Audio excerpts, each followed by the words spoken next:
This tutorial discusses the evolution of the atomic model. Let's begin at Rutherford. Rutherford indicated that the electrons of an atom orbit around a dense, positively charged center of a mass called the nucleus. However, there were problems with this model. Problem 1 is that classical physics doesn't work. Electrons are small, negatively charged particles spinning around a densely packed, positively charged center, which is the nucleus, while the positive and negative charges will attract each other.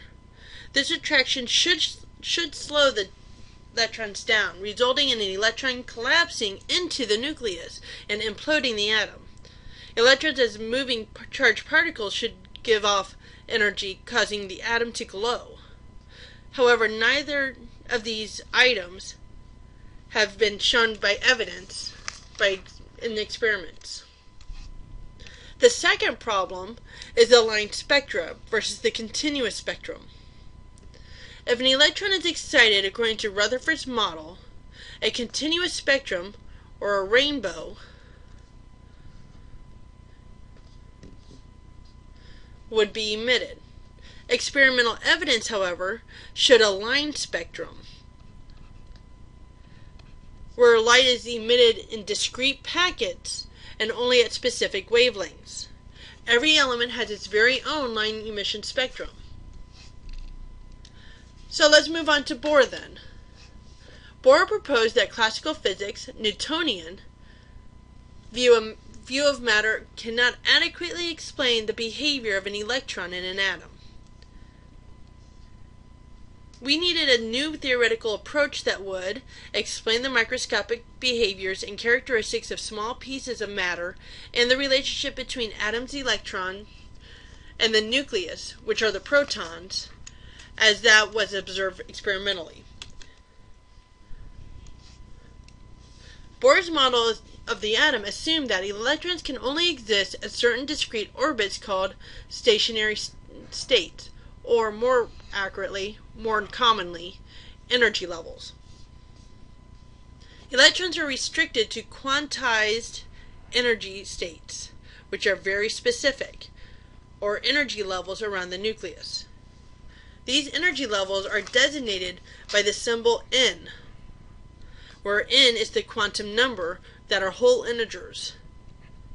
So here we'd have energy level 1, n is equal to 2, n is equal to 3, n is equal to 4. This had both good and bad aspects. The good is the fact that it explained the line spectra for elements and compounds. It acknowledged energy absorption and emission is discrete packets of energy, which is Planck's. We've seen this picture before, where the electrons were excited from one energy level to another, and then as it relaxed back down, light was given off. However, it's not accurate for everything. The theory was only successful for the element hydrogen. Bohr introduced the quantum idea artificially, but never fully explained it theoretically.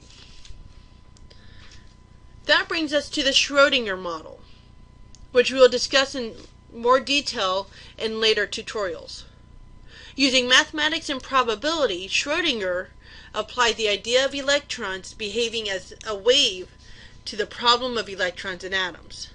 He developed the wave equation, where we have this is the psi, P-S-I. And that's another Greek symbol. Its solution gives sets of mathematical expressions called wave functions, which once again is psi. Psi describes an area that the electron can be found in relationship to the nucleus. Psi does not denote the exact location of an electron in an orbital. It will only give its probability. Psi squared is the proportional to the probability of knowing the location of the electron at a given place. Solving psi results in 4 values of eigenvalues, the quantum numbers of n, l, m sub l, and m sub s.